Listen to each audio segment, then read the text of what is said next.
la adolescencia por sí es un periodo de la vida súper complejo, porque finalmente estamos construyendo nuestra personalidad, nuestra identidad, y donde el rol que tiene el otro, sobre todo los pares, los amigos, los compañeros de colegio, es trascendental. Entonces, que de golpe toda esta estructura social se vea rota por la pandemia, por el confinamiento y el aislamiento social, claramente tiene que tener un impacto. Entonces, desde ahí, es mi primera pregunta: ¿cómo has visto tú en tus pacientes y en lo que puedes percibir del entorno que la pandemia ha afectado a los adolescentes? Bueno, tú explicaste súper bien un poquito qué es lo que ocurre en esta etapa de la vida. La adolescencia, a diferencia como de la infancia, donde nuestros referentes afectivos importantes, nuestras figuras de apego clave son nuestros padres.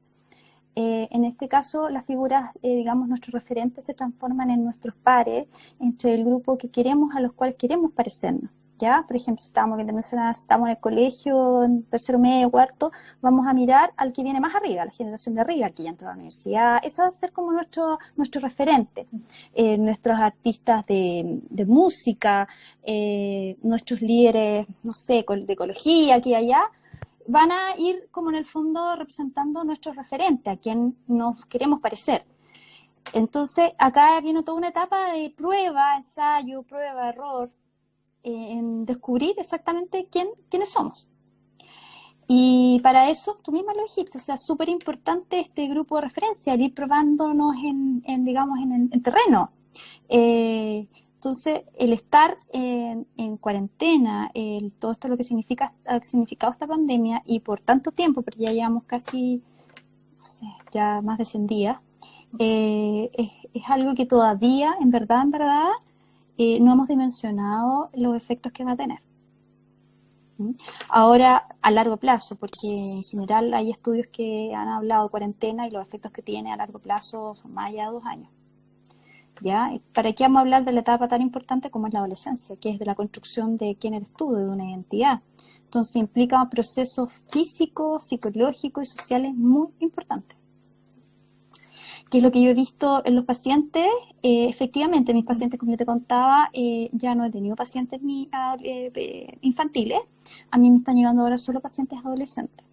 ¿Por qué? Por problemas de ansiedad, problemas físicos, muchas que no pueden respirar, que están comiendo mucho, que insomnio, opresión precordial, otros que vienen porque en su casa no se sienten bien,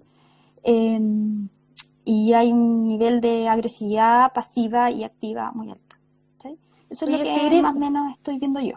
O sea, y justamente a partir de eso, porque a raíz de esta situación tan inusual, tan única que estamos viviendo, hay ciertos comportamientos que podrían ser esperables y otros en los que los papás deberían poner más atención porque ya están como rayando el límite de lo patológico.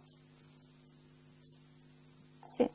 Es súper importante acá, como en el fondo, tener claro que no hay que patologizar todo, ¿ya? Es algo como que en el fondo, lo veo que hoy día no durmió bien, hoy día anduvo más ansioso, o tuvo un episodio y que le vinieron los monos y peleamos aquí y allá.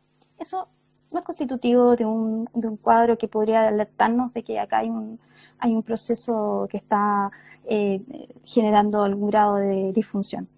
Yo me preocuparía cuando yo veo que esto es recurrente. Yo me preocuparía principalmente en mis pacientes, principalmente les digo pacientes que tienen riesgo. ¿Riesgo en qué sentido? Pacientes que han tenido trastornos, por ejemplo, de déficit atencional. Son pacientes que tienen más dificultad en regular sus emociones y por lo tanto son más propensos a hacer cosas que son más impulsivas o a deprimirse más, porque les cuesta más regular sus emociones. Y precisamente en esta edad, dada el nivel de influjo de hormonas y dada, digamos, la situación que estamos viviendo, puede generar mayor riesgo, ¿ya? Eso por un lado, pacientes, por ejemplo, que hay disfunción familiar, en que los papás somos demasiado rígidos y no entendemos que a los niños quizás necesitamos dialogar, más que quizás imponer cosas, que creemos que en nuestra etapa, es que a mí cuando chico me trataban de esta manera y esta es la manera que yo tengo que hacer. Eso un poquito ser rígido, porque nosotros éramos otros niños, era otra etapa, era otro, y Época. nuestros papás eran otros. Entonces, exactamente. Entonces, los niños son hijos también de la época en que viven. Entonces, eso también genera un poquito de tensión, de hostilidad. Estamos todo el día viéndonos en espacios pequeños. Entonces, eso también son riesgos, situaciones como más riesgosas. Pacientes que han tenido trastornos emocionales antes, que han estado en psicólogo antes. Niños que, o la familia, tenemos antecedentes de trastornos bipolares, de suicidio. Eso tenemos que tener especial atención, sobre todo por la edad. Porque la adolescencia es mucho más, es como un terreno súper fértil para todo este tipo de, digamos, de situaciones. Mira, Eso te más o quiero menos, compartir, no sé si... sí, te quiero compartir una pregunta que nos llega y que obviamente es súper atingente porque dice, bueno, ¿cómo apoyar a los adolescentes, pero en especial a los de cuarto medio?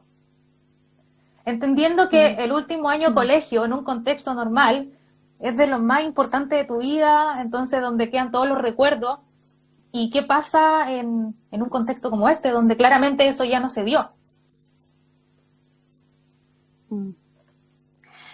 Yo creo que lo primero es que hay que asumir que efectivamente va a ser un año diferente. Creo que eso tiene cosas buenas y tiene cosas malas. Yo siempre le digo como en el fondo a los lolos, oye, pero por lo menos vaya a tener algo que contar. O sea, tú fuiste la primera generación con pandemia. En 100 años nunca habíamos tenido una pandemia. Que fome, ¿cachai? Claro. Como en el fondo, primero asumir el costo de lo que significa y que esto tiene cosas buenas y tiene cosas malas. Evidentemente que vamos a poder recuperar un grado de normalidad, los niños cuarto medio, algún grado de normalidad me imagino que van a tener a fin de año, yo creo que septiembre, octubre, yo creo que los colegios van a diseñar algunas actividades para ellos. Ayudarlos, como yo te comentaba, también temprano, a mantenerse en contacto, yo creo que eso es súper importante. Ahora, yo creo que en general, volviendo un poco a esto que te hablaba recién de los adultos y como estos adultos como un poquito estructurados y los rígidos, jóvenes. Sí. ¿Los jóvenes son mucho más maleables? Sí, son menos rígidos. Y si nosotros como que en el fondo, más que como adultos, decimos, pucha, qué terrible, qué mal, qué heavy esto que está pasando, creo que lo único que hacemos es como en el fondo sacar esto como una oportunidad como para aprender un montón de cosas. Yo he visto niños los que se han organizado como nunca en trabajar por internet, en hacer trabajo, en que sienten que son mucho más autónomos, y creo que ha sido una tremenda oportunidad para ellos, porque en el fondo, en verdad, yo siempre, oye, qué increíble que podáis hacer esto, en verdad, quizás no lo hubiera hecho si no hubiera pasado esto. Entonces, si nosotros nos quedamos con esto, con lo que digamos, o sea, con lo que asumir primero lo que nos tocó, y después de asumirlo, y que no podemos cambiarlo, que no depende de nosotros, y que sí depende de nosotros la manera en que lo vamos a tomar, porque eso es verdad, las cosas no nos afectan en sí, nos afecta la manera en que las vemos. Claro. Entonces, por eso tenemos que ayudarlo. Sí, porque si yo lo veo terrible, pucha, quizás la misma cosa, obvio, puedo verla de otra manera, y creo que en eso los jóvenes son más flexibles que nosotros. Y en eso... No, te iba a preguntar, pensando en los chicos de cuarto medio, pensando también en los que están viviendo su primer año de universidad, donde también hay hartas expectativas, ¿hasta qué punto como papás o como el vínculo cercano de estos chicos podemos académicamente exigirles? Hablábamos recién de no ser tan rígido, pero también en un contexto o en una sociedad donde el último año de colegio, el primero de universidad son súper trascendentales, ¿hasta qué punto poder exigirle académicamente para no dañarlos emocionalmente? Mira, yo creo que acá es súper importante que la exigencia no venga de nosotros, que venga de ellos. Si ellos realmente... Y es como que en el fondo siempre le pongo yo a los niños, no te pongas freno, no te quites las alas, ¿cachai? Si tú crees que, porque dices, es que por internet no va a ser lo mismo, obviamente no va a ser lo mismo, sí, no va a ser lo mismo, pero tú pero en el fondo es lo que hay. Y saquémosle provecho de la mejor manera que podamos sacarle. Quizás va a ser distinto y quizás vamos a aprender otras cosas que van a ser súper positivas. No trataría como en el fondo el tema de la exigencia, como que en el fondo es dejársela a ellos. Ellos son responsables de lo que eligieron. Ellos eligieron una carrera donde los papás apoyamos. Y creo que ese es nuestro rol, apoyarlos y en el fondo ayudarlos en este proceso a que logren desarrollar sus potenciales. Un niño feliz no es la medida en que se saca buenas notas. Un niño feliz es la medida que cumple con su potencial, con desarrollar su potencial. Y obviamente que, claro, la situación es distinta, hay más flexibilidad en los colegios están mucho menos estrictos, las universidades también están dando muchas facilidades, entonces es posible hacerlo y acá más que no tienes que cumplir o tómatelo relajado, no, sino que ve tú cómo vas tú, ¿ah? Hazte responsable tú de en el fondo la decisión que tomaste, de tú y en qué manera yo te puedo ayudar en eso que tú decidiste que querías hacer este año y aunque fuera que fuera online, igual lo ibas a hacer porque era tu sueño estudiar, vamos a ver cómo lo logramos. Ahora, por ahora, más que importante siempre entender que las notas son una anécdota al final, ¿cachai? Al final, y menos aún en esta época, además van a ser una anécdota. Lo mismo que la PSU. Finalmente dijeron ya que la PSU... no son, exacto, no miden finalmente o la inteligencia o las capacidades del niño, son un anexo, como bien tú dices. Pero en el contexto en el que, bueno, se han puesto en marcha varios colegios han puesto en marcha y las universidades también el tema de las clases a distancia. Nos pregunta Monita 1974, ¿cuánta tecnología es recomendable? Mi hijo hace las tareas y después juega todo el día en línea con sus amigos. ¿Hasta qué punto es recomendable lo que hablamos antes de iniciar la conversación precisamente? Sí. En el fondo, ¿hasta qué punto es recomendable y cómo hacer que las tecnologías se transformen en un aliado de nosotros y no en un enemigo? Ya, eso es súper bueno, es súper importante. En general, yo creo que tenemos que tomarlo como un aliado y a veces las cosas como aliadas a veces se pueden, todo lo bueno en exceso se puede transformar en algo súper negativo. Entonces, en el fondo acá, si tú estás con un niño es más fácil ponerle horarios y decir, oye, ¿sabes qué? A mí me parece que esta hora tú tienes que dormir, aquí allá, es más fácil. Con un adolescente te encuentras con un niño que está mucho más negativo, que está mucho más a veces desafiante, entonces es mucho más complicado. Entonces, ahí yo creo que es súper importante conversar con ellos, llegar a un acuerdo y de qué es lo bueno para ellos y explicarles lo que hablamos, no sé si lo hablé ahora, pero en el fondo las horas de sueño, ojalá hacer rutinas, o sea, ojalá todo tenga una rutina, un horario más o menos, que uno un día me levanto a las 3 de la tarde, al otro día a las 7 de la mañana, ojalá tener una rutina más o menos estable. El hecho que hayan clases online obliga a que tú más o menos tengas que despertarte relativamente despierto. Pero sí, ojalá conversar en los horarios de dormir en la noche, ojalá antes de las 12 de la noche. ¿Ya? Quizás eso va a costar mucho y quizás conversarlo, quizás que sea de lunes a jueves, no sé. Es algo que ojalá los comprometan y nuevamente volvemos como a lo mismo que te dije. Ojalá acá es como, no yo te mando o yo creo que esto es lo bueno para ti, sino que a ver cómo hacemos para que tú des tiempo, ¿cachai? ¿Qué es lo que, cómo hacemos para que esto funcione? Yo sé que hay cosas traspasarle un poco que responsabilidad a mí me encantaría comerme 2 tortas diarias. Exactamente, o sea, las cosas no son porque, es que afuera es la pandemia, es que la pandemia me hizo esto. No, pues, no es la pandemia. A ver cómo hacemos nosotros para enfrentar esto que es súper difícil, que es súper complicado, pero ¿qué hacemos nosotros para ir lidiando con esto? Y donde tenemos que dormir, donde tenemos que comer. Yo siempre les sugiero a los papás que hagan el esfuerzo, que es un esfuerzo enorme, de ojalá hacer desayuno, almuerzo, once o la comida juntos. Aunque sean, a veces los niños tragan, no hablan nada, pero los ves. Ya con verlos sabes cómo están. Sí. A veces de la nada te salen con alguna cosa y tú dices, esto me huele, esto está pasando. Algún comentario. No esperen hacer unas conversaciones increíbles y profundas a la hora de la comida, pero por lo menos verlo. ¿Ya? Y eso es algo que hemos perdido mucho. Los adolescentes ahora no comen con sus padres. Se comen en la pieza solo y siguen conectados con internet. Y eso es algo que tenemos que tratar de, ojalá lo podamos arreglar ahora que estamos en casa.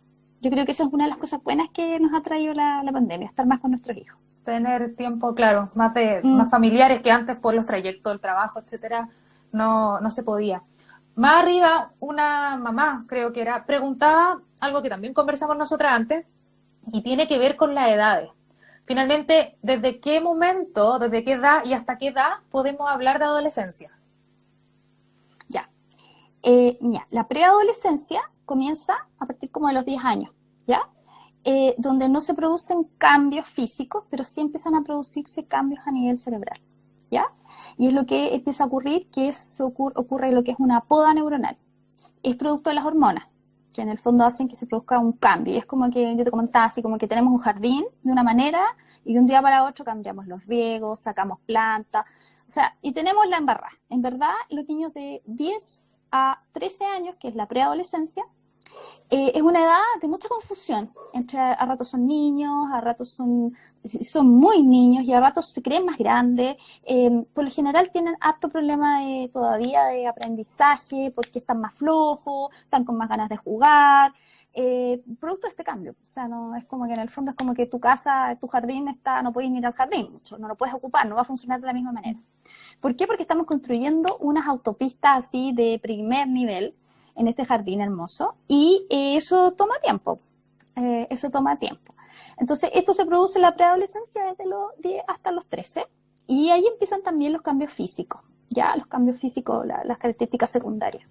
El vello púbico, las niñitas, el crecimiento de los pechos, bueno, todo eso.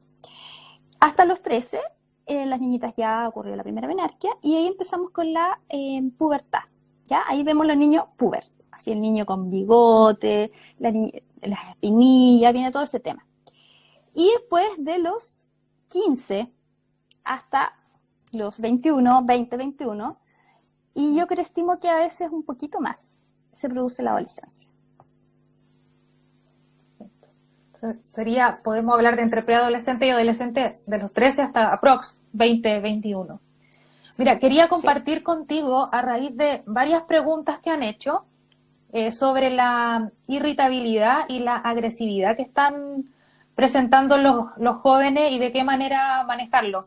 A medida que han ido entrando los comentarios, he visto más de una que apuntan a esa conducta. Entonces, la pregunta claramente va a cómo poder manejar la irritabilidad en los jóvenes y qué tan normal, si podemos hablar de normalidad, puede ser esta reacción. Bueno, hablábamos que igual la adolescencia implica un cambio de nuestros referentes afectivos. Nuestros referentes afectivos antes eran en la infancia nuestros papás. Queríamos agradarlos a ellos, queríamos estar con ellos.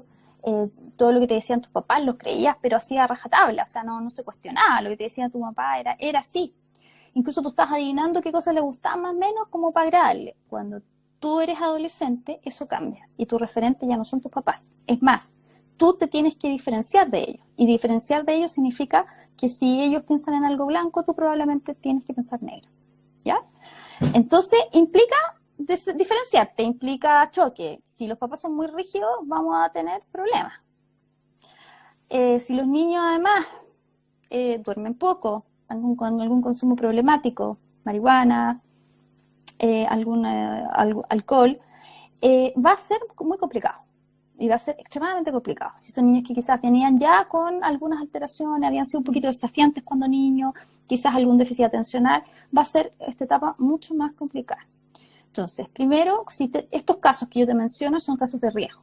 Entonces, si tenemos casos de riesgo, niños que han tenido problemas en el colegio conductuales, han tenido que irse al colegio, han tenido que cambiar de colegio, han tenido problemas de conducta complejos, han tenido problemas académicos, son niños que han sido desafiantes, va a ser una etapa súper dura esta, para los papás. Entonces, ahí el tema vincular es súper importante, pero además necesitamos ayuda, ¿ya? Para ese niño en particular.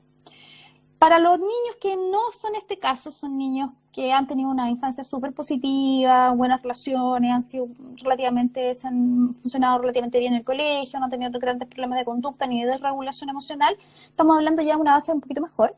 Entonces, en este caso es súper importante trabajar lo que es los vínculos. Y en eso, ¿qué es lo que yo les recomiendo mucho a los papás? Yo les recomiendo mucho a los papás que no enganchen. O sea, ustedes no tienen la misma edad de ellos. ¿Y eso qué significa? Que si yo me voy a dirigir a mi hijo y estoy enojada, mejor no hablo.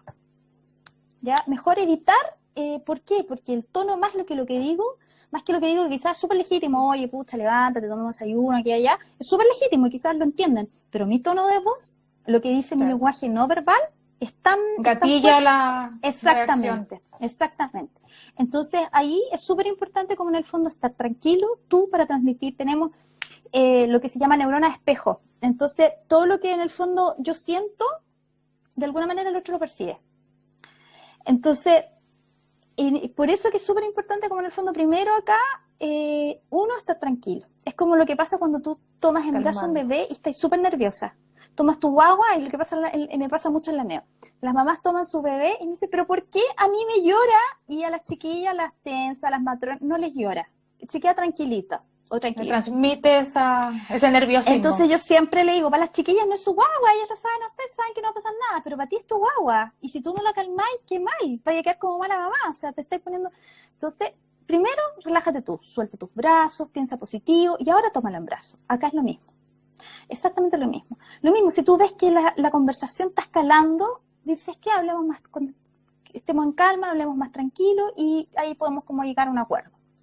Y después, esta cuestión no puede quedar ahí, pues, o sea, no podemos dejar la conversación así stand-by. Ojalá la idea es que yo después me acerco o nos acercamos, conversamos y hablamos del tema.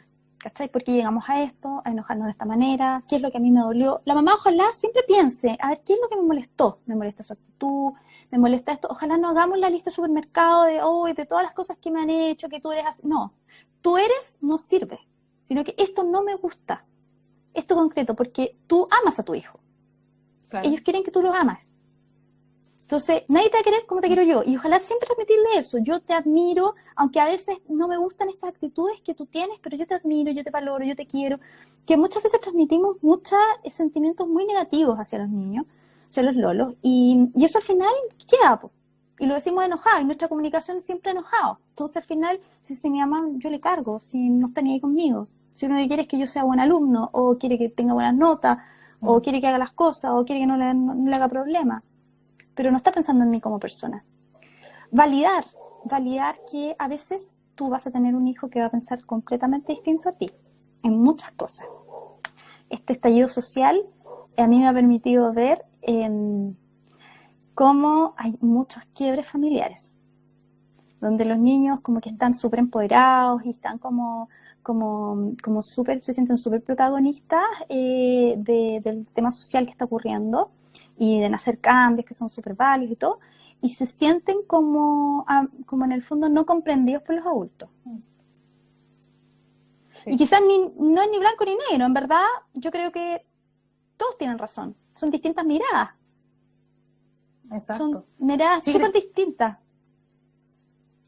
Porque todo esto surge a partir de la pregunta que tenía que ver con esta irritabilidad o incluso agresividad que estaban manifestando algunos chicos, y comentarte que según un estudio que se hizo con un grupo de jóvenes, además un 41% de ellos manifestó sentir ansiedad o estrés. Finalmente la ansiedad y el estrés son términos que están súper utilizados, pero en el caso de los adolescentes, ¿cuáles serían los comportamientos precisos que evidencian estas situaciones? Porque a lo mejor no todo es estrés o no todo es ansiedad, pero cuando efectivamente hablamos de ansiedad o de estrés en adolescentes. Ya.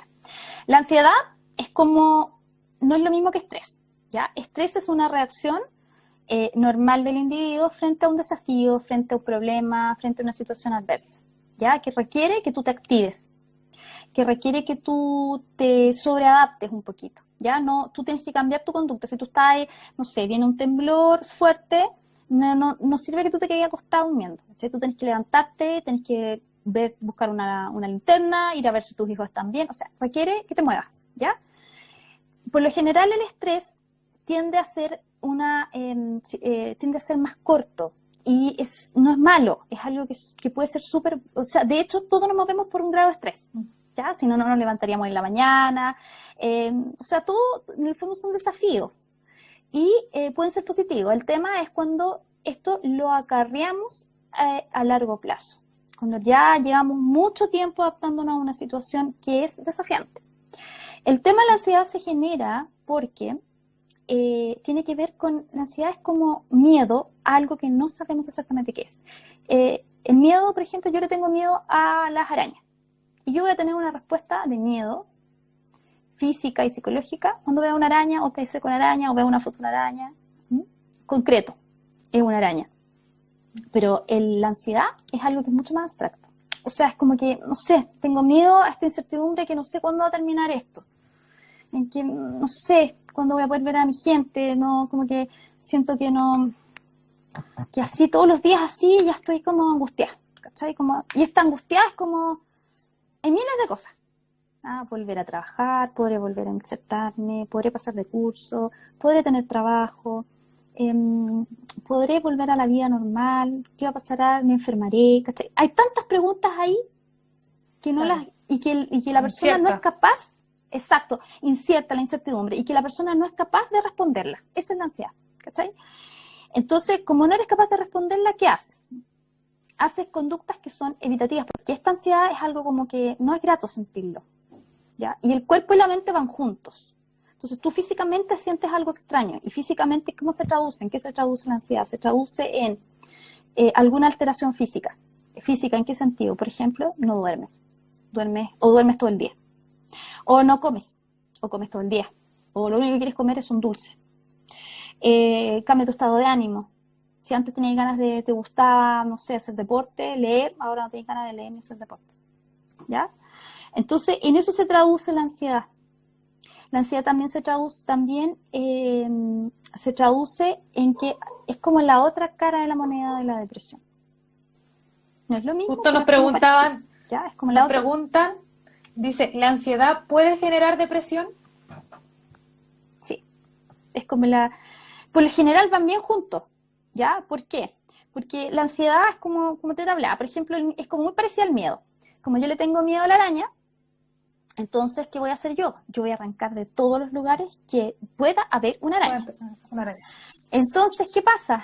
Que yo me voy restringiendo en oportunidades de aprendizaje, de desarrollo de mi autoestima, de personalidad, y empiezo a bajar lo que es la autoestima, empiezo a tener un sentido negativo de mí, del futuro y de los demás. Y eso es la depresión. Hay como una visión negativa, desesperanzada de ti y de los demás. En cambio, el estrés lo que tiene es que permite movilizarte y hacerte sentir un agente activo, ayuda a la autoestima, ayuda al logro personal, ayuda a tener mejores posibilidades de adaptación en el medio. O sea, todo lo que hemos logrado como sociedad ha sido gracias al estrés. Pero cuando el estrés, por ejemplo, tú vives en un constante estrés, ¿en qué momento hay que hacer como una pausa y decir, oye, ¿sabéis que ya este estrés me está pasando la cuenta? Pensando también en los jóvenes y en el tema académico. Seguimos en marcha, seguimos como una máquina. Sí, y ese es el problema. Y es ahí, como yo te decía, el cuerpo y la mente van juntas. O sea, lo que yo te decía, o sea, yo veo pacientes míos que están en la UCI y emocionalmente van a estar mal porque físicamente se sienten mal. Se sienten un poquito mejor y emocionalmente están mejor. El cuerpo y la mente van juntos. Entonces, y así como también puede estar súper amargado, muy angustiado, pasando situaciones como sintomatología depresiva, y tu cuerpo también se va a enfermar. También va a actuar de manera como acorde. Entonces, como primero es identificar, o sea, conocerte súper bien. Para eso están los papás, para eso está uno mismo, y los jóvenes son bien pillos. Entonces, ir reconociéndose. Tenemos muchas conductas evitativas, porque el estrés tiende o sea, si ya pasamos un poquito a generar un grado de conductas que hacen que uno como que, ya, ¿sabes qué? Tengo que quedarme hasta tarde y ya, voy a tomar café, ¿sabes? Entonces nos ponemos un poquito buenos para el café, ¿sabes? Después eso va a provocar que estemos después con insomnio. Nos ponemos buenos para comer dulce, ¿sabes? Nos ponemos buenos para procrastinar. Procrastinar es postergar las cosas. Mañana lo hago. En realidad mejor mañana porque hoy día ya me dio lata, mejor no lo hago. Y te acostáis feliz, pero al rato te viene así, chuta, tengo que hacer esa cuestión, ¿no? Y se te empiezan a juntar las tareas pendientes, Entonces, por eso que es súper bueno como en el fondo ir teniendo hábitos saludables. Eso es como clave para manejar el estrés. Ojalá también tener momentos de desconexión. Por eso que habla del mindfulness, que es súper bueno, ¿cachai? Porque te ayuda a desconectarte, tener un juego. Disculpa, que una mamá preguntaba, me parece interesante la pregunta, que está relacionada con lo que hablábamos anteriormente, porque finalmente cuando uno como mamá o el papá o quien viva con el joven se siente sobrepasado y demuestra que está estresado, esta situación se la transmite al hijo a modo de quizás ejemplo y él la replica. ¿Puede pasar eso?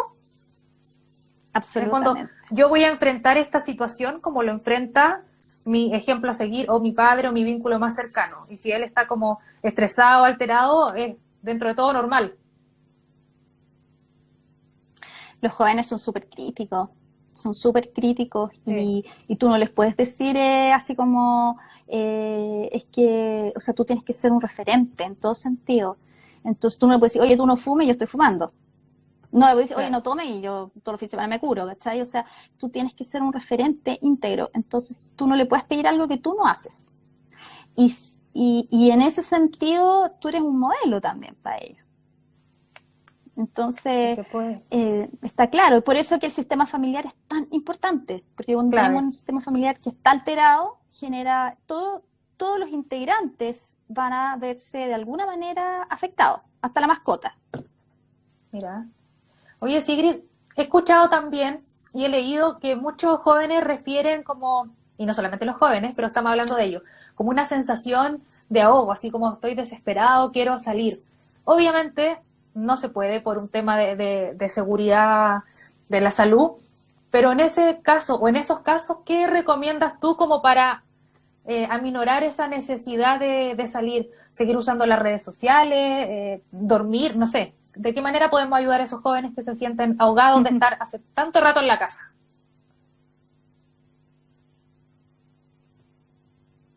Es súper complejo. Es súper complejo porque todos los adultos lo estamos viviendo a diario. Entonces, acá aparte volvemos al sistema familiar, de qué manera lo manejamos en casa. Yo lo primero decirte que para los adolescentes es mucho más difícil que para nosotros. ¿Por qué? Porque el adolescente en sí tiene una cosa como súper importante que tiene que ver con el funcionamiento del cerebro. Y que es que los estímulos que antes le eran súper satisfactorios, cuando eres niño, cuando ya eres adolescente necesitas tu umbral, como que necesitas más estimulación. Necesitas más conductas de riesgo, necesitas hacer más cosas mucho más atrevidas de las que hacías cuando eras más niño. Y eso tiene que ver también, los hombres tienden a ser un poquito más extremos que las mujeres en conducción de auto, tienden a ser un poquito más extremos que las mujeres. Entonces, pedirle a un adolescente que esto lo maneje es súper difícil. Primero, hacernos cargo del problema y yo creo que acá es como cuando tú conversas con personas que han sido adictas o personas que han estado en Alcohólicos Anónimos. O sea, acá es súper importante como en el fondo el día a día. No voy a pensar, yo me angustio porque yo me imagino que voy a estar todo el año encerrado. Y como que acá en el fondo juguemos a que es hoy. No, mañana pensemos mañana. No te angusties por mañana, hoy día es hoy. Y a ver, hagamos, cambiemos. O sea, si estoy en mi pieza, sal de tu pieza. Si estáis escuchando,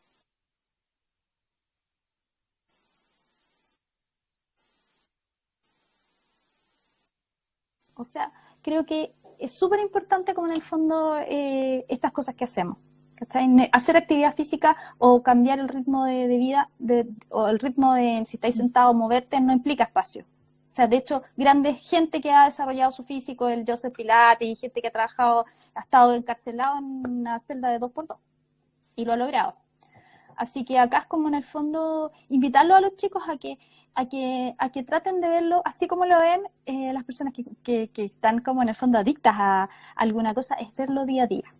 Hoy día voy a pensar en hoy, no voy a pensar en mañana. Me comprometo que hoy día poder estar en casa y ojalá planearte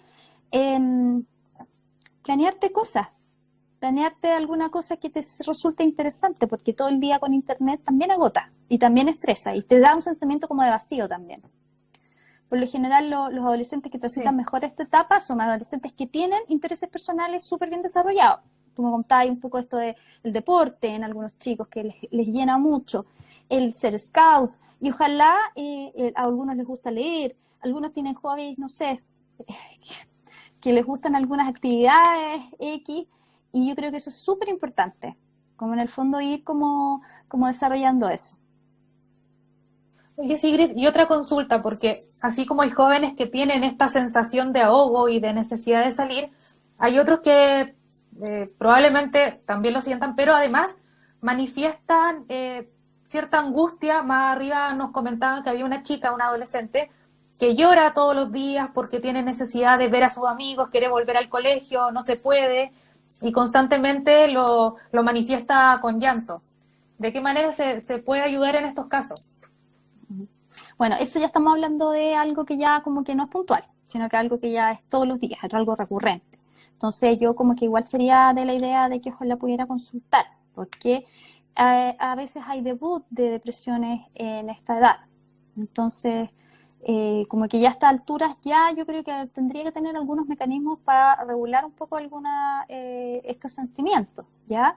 Claro, hay días que se va a sentir súper mal, pero hay que ver si qué tan recurrente. Si es algo de todos los días, yo tendría que consultar y buscaría como en el fondo ver los antecedentes, si en la familia quizás hay alguien que ha tenido alguna sintomatología asociada, sería como en el fondo para evaluarlo, ¿cachai? Y hay que claramente hacer un plan de trabajo con ella.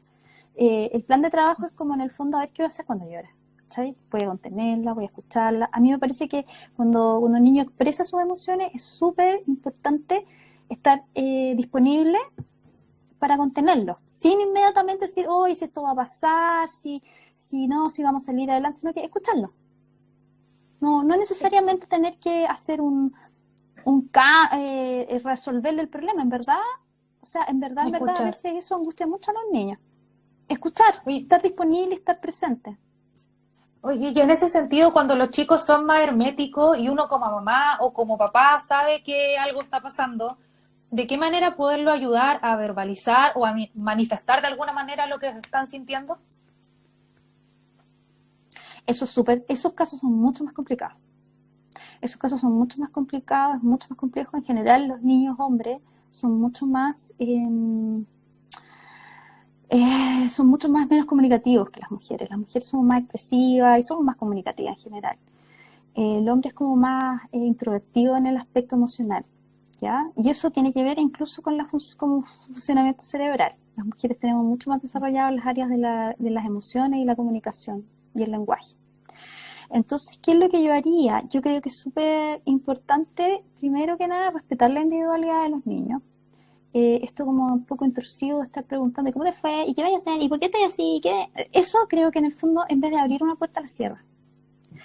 Yo creo que acá, en el fondo, yo siempre converso a ver qué momentos ustedes interactúan, en qué momentos están juntos, le pregunto a veces a los papás, porque me han llegado varios casos así similares.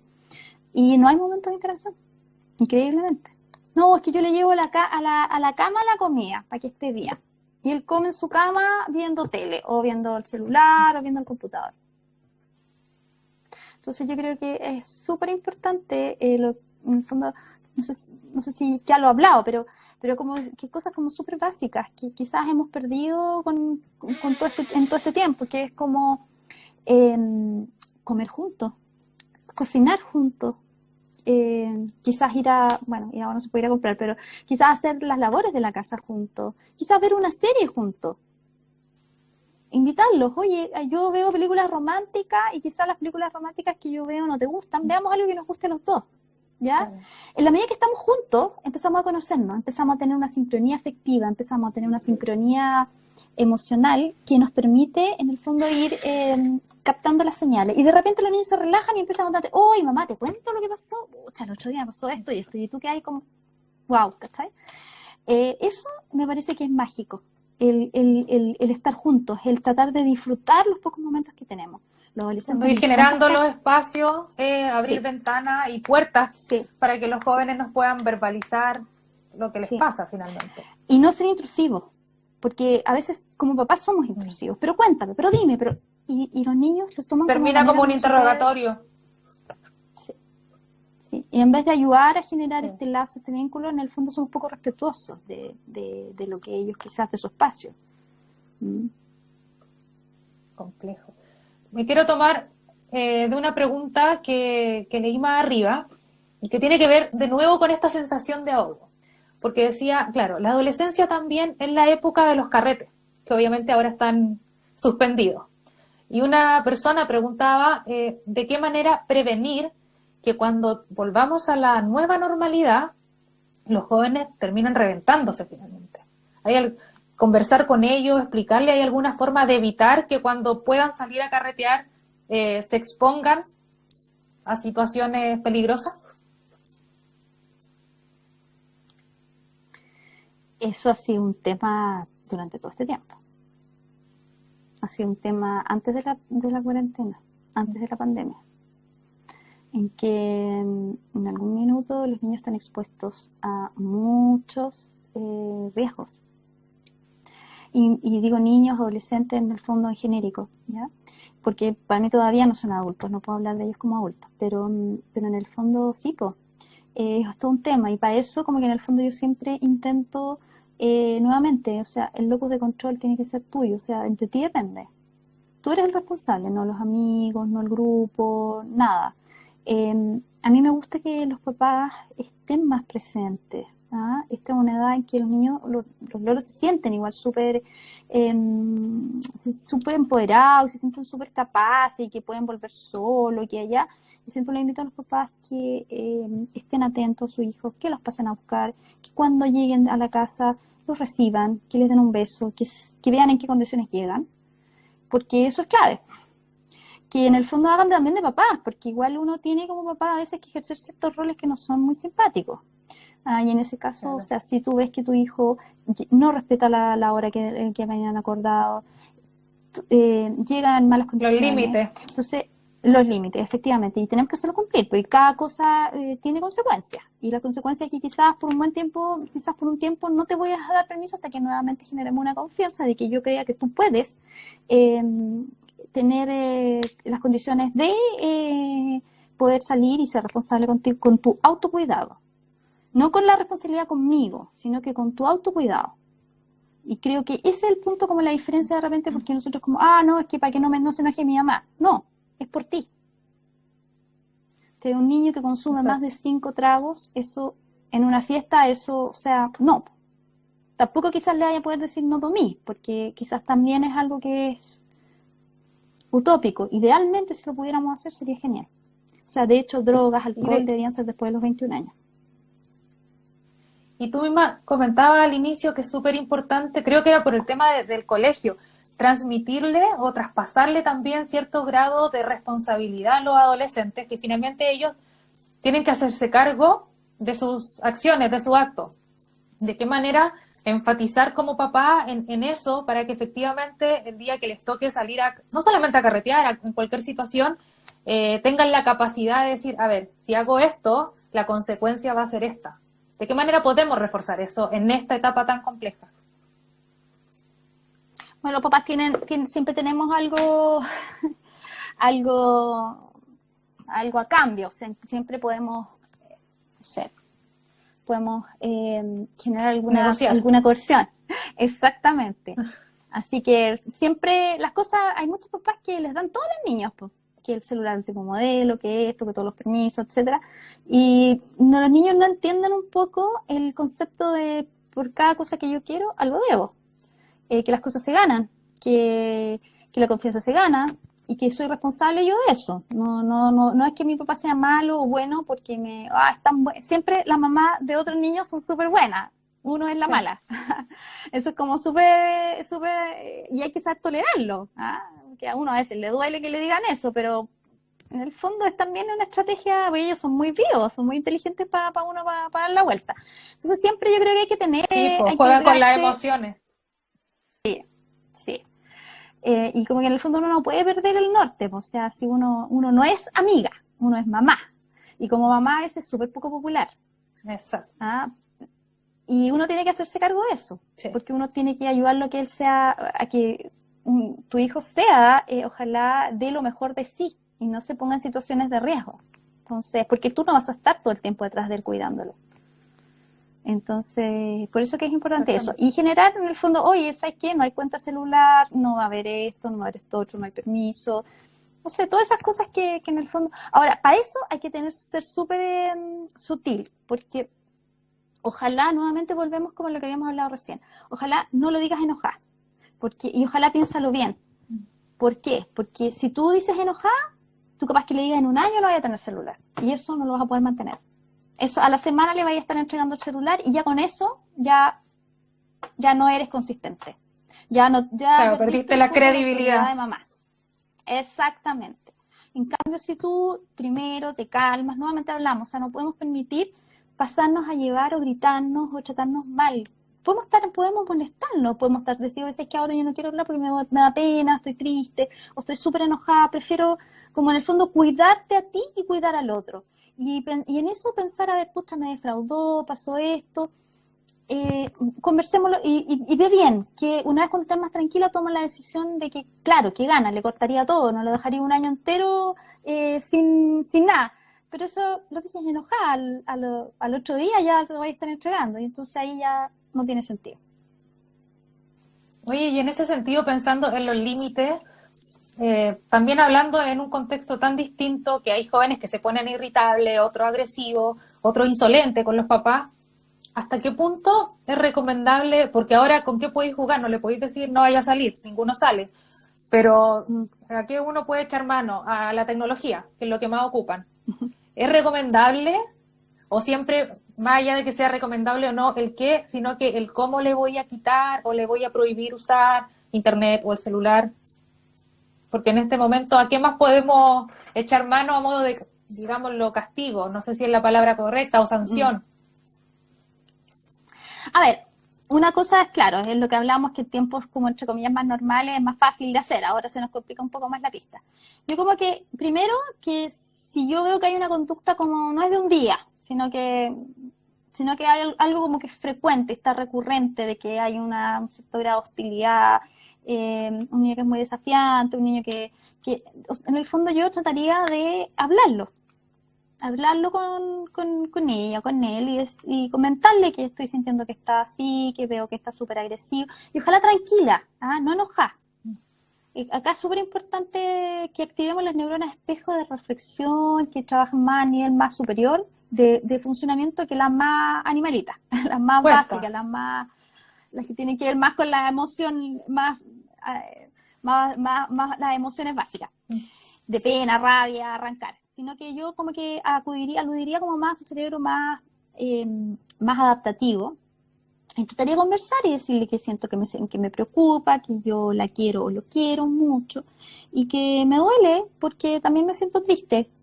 Entonces, que veamos de qué manera, qué es lo que le molesta, porque hay algo que claramente le está molestando. Yo creo que eso es lo primero, ¿no? También, y dentro de eso también tengo todo el derecho a enojarme. O sea, yo como mamá tengo todo el derecho a decir que yo estoy dolida contigo, me da mucha pena. Creo que cuando somos sinceros con los niños en expresar nuestros sentimientos, pero ojalá sentimientos modulados, no así, sino que modulados, así como, en verdad, me da pena, estoy súper triste con esto, o estoy enojada con esto, no sé si voy a estar igual en la misma disposición para estar contigo que la que he tenido normalmente, porque en verdad creo que no me siento grata estando que tú todo el tiempo me tratas mal. Creo que cuando somos así, los niños tienen otra actitud totalmente distinta. Se abren. No, es que sí. Yo he escuchado conversaciones súper ricas después de eso, de niños que han llorado con su mamá, con su papá, y han dicho, sí, en verdad, esto me tiene súper agobiado, me tiene súper cansado. Y después de que se abre eso, ya como que lo puedes asumir mejor. Claro, lograste abrir esa llave y después solamente recibir lo que ellos tengan que contarnos. Oye, Sigrid, sí. El tema está muy interesante, lo conversamos al inicio, o antes de empezar a la transmisión en vivo. Sin embargo, y en virtud del tiempo, para poder dejar guardada esta conversación, ya vamos a ir cerrando. Pero antes de cerrar, me gustaría, no sé, resumir esto y que des 3 tips para papás y para adolescentes de cómo enfrentar de la mejor manera este confinamiento y este distanciamiento social. 3 o 4, lo que tú consideres pertinente. Ya, lo primero es que tenemos que asumir que estamos en una situación súper que no depende de nosotros, que nada de lo que hagamos hoy día va a cambiar la situación de pandemia que tenemos. Los números están mejorando, sí que no es cierto, pero esto no va a ser de mañana que el mundo se va a abrir. Esto va a tener un tiempo. Entonces, primero, asumirlo y ojalá tomarlo como una oportunidad. Pucha, yo la otra vez decía, oye, en esta pandemia he dormido más que nunca, creo que voy a tener menos arrugas que, una forma de reírme, pero quizá va a ser un año que nos vamos a acordar de que estuvimos juntos, que andamos todo el día en pijama, que fue un año distinto. yo lo tomaría primero asimilando esto que es un año diferente y que claro, perdiste cosas, pero también ganaste, hiciste otras cosas, dormiste más, flojeaste más, tuviste quizás menos exigencia. Los niños en general, los jóvenes en general siempre dicen, oh, ojalá que hoy día no haya clases, porque ojalá que, Sí. no sé, porque sueñan con ese el día que cancelan las clases, está lloviendo y dicen, ya se va a cancelar la clase. Ahora han tenido un año sin clase, así como su sueño, así como quiero que llueva y se arma el temporal, así como su sueño se cumplió. Primero eso, tomarlo como una oportunidad y disfrutar de las cosas distintas, cocinar juntos, comer juntos, flojear, andar todo el día en pijama, quizás esas vacaciones como lateras pero eternas, de ver maratones de serie, etc. Segundo, creo que es súper importante cuidar así y todo, cuidar las rutinas y conversarlas con los jóvenes. Tenemos rutinas, hay horarios que no te los voy a imponer yo, pero que tú tienes que cuidarte, porque el cerebro de los adolescentes es un cerebro todavía inmaduro. Entonces, si no duermen la cantidad de horas y en la noche, no de día, el cerebro no se va a regenerar como se tiene que regenerar, van a haber sustancias mucho más neurotóxicas, la posibilidad de, en el fondo, en desarrollarse no va a ser la misma. Entonces, conversar con ellos acerca de eso, imponer ciertas reglas, ciertas pautas, pero súper conversadas, o sea, donde ellos sean los responsables de sí mismos. O sea, el celular quizás no te conviene, lo has pensado en dejarlo así, no, lo voy a dejar, pruebe cómo te va. Y darles la oportunidad para que ellos también se puedan equivocar, y si se equivocaron, bueno, cachamos que tenemos que hacerlo de otra manera. Creo que eso es una súper buena, que es súper básico, pero pucha que te cambia la vida. Lo otro, ojalá comer juntos. O sea, creo que esta es una oportunidad como nunca la hemos tenido para recuperar a nuestros hijos y para estar juntos.